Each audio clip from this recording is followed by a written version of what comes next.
Hello, welcome to Paradive Podcast, episode 3. Today I have been doing a lot of writing. I did more yesterday, to be honest, but the script today is a huge big paragraph and a couple random sentences. Maybe let's go from the back this time. So, accessing your optimal policy. This is a tweet I saw from, I think, Shariath. But it's a great tweet. You have access to your optimal policy at all times. You just have to ask, what should I be doing right now? And as soon as you just sit there and ask that question to yourself, like out loud or in writing, you'll be like, oh, I need to do this. It's like you'll have 5, 6, 7 bullet points for exactly what you need to do. It's like referring to your manual. Like you have access to your optimal policy by just asking. Like you can ask your psyche things. I think Jordan Peterson talks about this a lot. The idea you can just sit on your bed and like talk and like realize and think things and like they will just come true. So yeah, it's a great skill to remember. Like when you're lost, you can just kind of like not even meditate, but just close your eyes and just have a little thinking meditation of just, okay, what do I need to do next? Like say it out loud, like think the words. And it's like you're really asking your own psyche, like, okay, I need to do this. And immediately when I asked myself, I had a bunch of stuff to do. I was like, searching for a different job. I started to write down the types of things I was looking for, posting content, the diet I'm going to go for, the groceries, getting a lot of sunlight and water. I did all these things immediately after writing them down. Yeah. It's interesting. Another thing I was thinking about is just how your past kind of comes back to you. It builds on itself. I think this is a Steve Jobs quote, but I think Steve Jobs said, you have to trust, you have to connect, you can't connect the dots looking forward, you can only connect them looking backwards. And it makes a lot of sense because like when you're like 16 and all these events are happening to you, like you're absorbing all these like events and like patterns. You don't even know the patterns yet because you haven't had the foresight to realize this is a pattern. But like when you're 16, the subjects you choose, the friends you end up hanging out with, like it all starts to come into like a pattern. And then when you're like older and you look back, let's say 10 years later, for example, you'll be like, oh, I see why I was drawn to those people and why I picked this specific subject, because I was interested in this meta topic, but I didn't realize that was what I was really interested in yet because I hadn't had the time to explore myself. So yeah, you can find a lot of clues in like past events like that. I've made some black tea, but I don't know if it's cooled down yet. It's only been 3 minutes. But yeah, I just noticed a lot of things I was interested in, like books and history, and it's like the series I'm reading now is like basically mostly historical fiction in a way. It's based off real history, but it's fiction, and it's just interesting because I did history and English when I was studying, and it's just interesting to kind of realize like, oh, okay, we're returning to that origin state.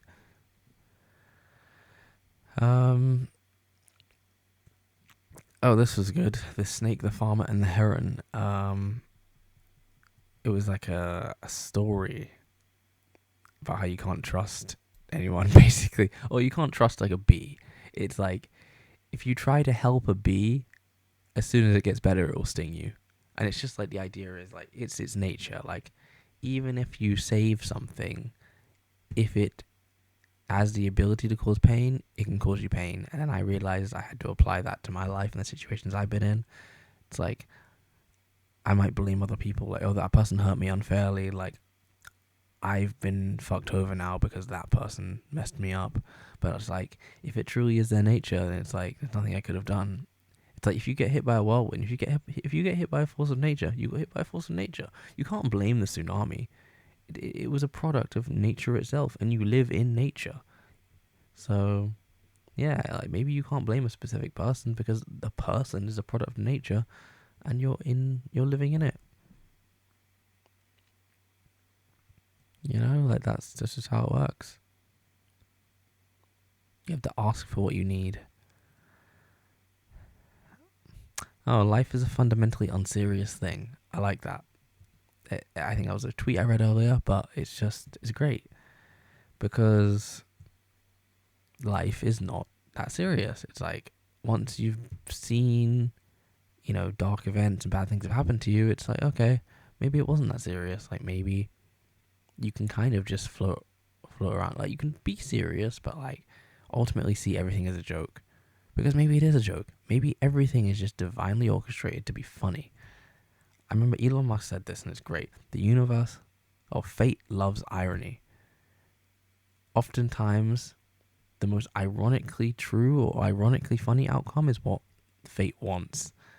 So it's almost like the universe can laugh at itself. It's like the universe created itself for humor, for shits and giggles, like just to laugh. It's like, oh, I'm the universe. I have to exist. The Big Bang happened, so let's just make it funny. Let's just create scenarios which are so ironic and funny. Like, irony is an interesting idea. Like, let's create the most existential situation for the least existential people. Or, like, because I feel like everyone ends up in this situation. Like, the person always ends up with their worst fear. The exact person who this shouldn't happen to is the person it happens to. Like, the person who's the most scared, like Usopp from One Piece, it's like the most scared, anxious person joins like the strongest crew in the pirate world with the most ambitious leader, with the guy who's going to become Pirate King. Like the scaredest person joins the crew of like the most courageous Pirate King. It's just like the exact person it shouldn't have happened to is who it happens to. And I think life works like this. Like it's like your biggest fear, your whole reality set up to avoid that fear, and then it comes true because it's the fear you have to face. It's like a storybook. So yeah, it's just interesting how that works. Radical acceptance. I was watching a video on Amor Fati yesterday, and Amor Fati is Nietzsche's philosophy of just love of thy fate, love of fate, and it's great because it works. It's like the worse your life gets, it's almost like you can attack it with love. It's like a kill it with kindness type of philosophy, but it's extreme. It's almost assertive in its nature. It's, oh hey, life sucks. I'm grateful that life sucks. You don't even have to say because. You just say you're grateful for it just because. It's like, I am grateful for this, and you can give a reason because it makes me stronger. And that's always the reason. Like to deal with this situation, I had to become mentally tougher by 1%, 2%, 3%, whatever. No matter what, a situation will make you mentally tougher. So you can always give that as a reason in a way. It's like radical acceptance. What you resist persists. So by resisting life, oh, I'm resentful, it's like it just keeps continuing. So radical acceptance is just accepting it. I remember one of my friends told me that the way he got over a partner cheating on him was he like wrote down lines of like, she cheated on me, and it's like you get so used to the idea that you just kind of accept it. It almost becomes like a joke. It's like when you stare at a word for long enough and it stops being a word. That's kind of what you have to do with grief. Like stare at the grief until it can't even look at you anymore because you burned its eyes out. Like you have to make it go crazy. Like you have to stare it down until it goes crazy, not the other way around.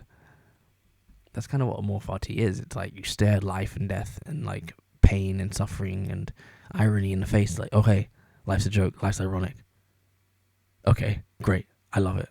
I love it more now. I love it more. Like it's a very yes and type of philosophy. It's like yes and what? Yes, I love it more now. Yes, I'm dying. I love it more. Yes, this happened. I love it more.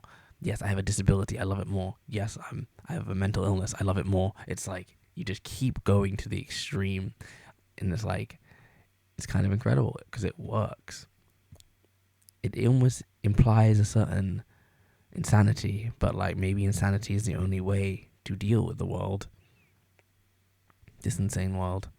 So like, yeah, to deal with like a breakup, for example, or jealousy, like literally stare at a picture of your ex with her new boyfriend or something like until you go crazy. Like stare at it and think about them hanging out and doing things together and enjoying each other's company and falling in love with each other. Like like literally numb yourself to it, like until you are numb. Like do it, like sear yourself in the ultimate maximum pain until you're numb to it, and it kind of makes you a juggernaut. Like this is how you turn yourself into Ubermensch, into the Ubermensch that Nietzsche talks about. Like you have to put yourself in that darkness. Like, you know, you have to stare at Dumbledore's grave until you're over it. Like just stare at it. Just think about it. Like he's dead, he's dead, he's dead, he's dead. Like, okay. And I think this is how life has to work. Like you have to get really good at this stuff. I'm going to take a sip of tea because I'm getting out of hand. It's good tea. I haven't had caffeine for ages. So yeah, I think numb yourself, Amor Fati, access your optimal policy. Yeah, bees will be bees.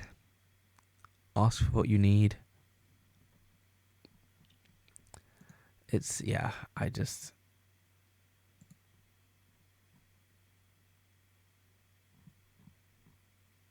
You know how it is.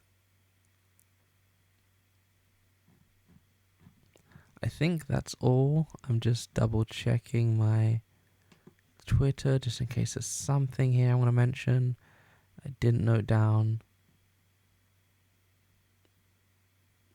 Boldness is the portal to your desires. Rewrite the script with a happy ending. I like that. Writing your own script.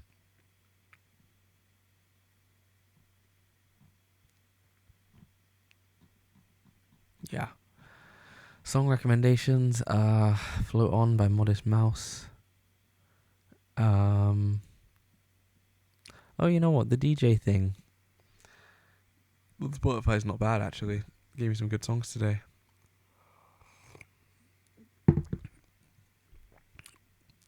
Elon Musk is going hard with this X thing. He's really trying. Yeah, I guess this is a podcast episode, and I'll probably end it here. So I've run out of things. But yeah, thank you for watching. Thank you very much. Goodbye.